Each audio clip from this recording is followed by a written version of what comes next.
দরিদ্র মানুষের একমাত্র যেটি প্রয়োজন সেটি হচ্ছে সুযোগ। আমরা ভারত থেকে ডিম কিনি। যেদিন আমরা ভারতে ডিম বিক্রি করতে পারবো, সেই দিন আমাদের অর্থনীতির চেহারা পাল্টে যাবে।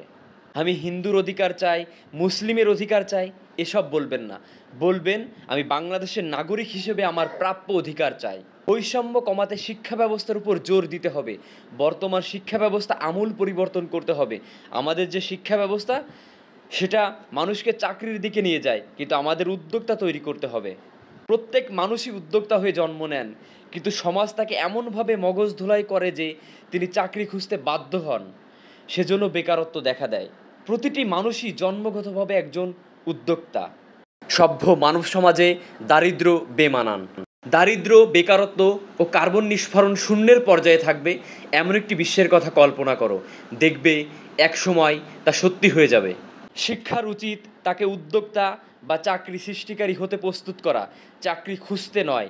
আমরা যদি তরুণদের চাকরি সৃষ্টিকারী হিসেবে গড়ে তুলতাম, তাহলে বেকারত্ব বলে কিছুই থাকতো না।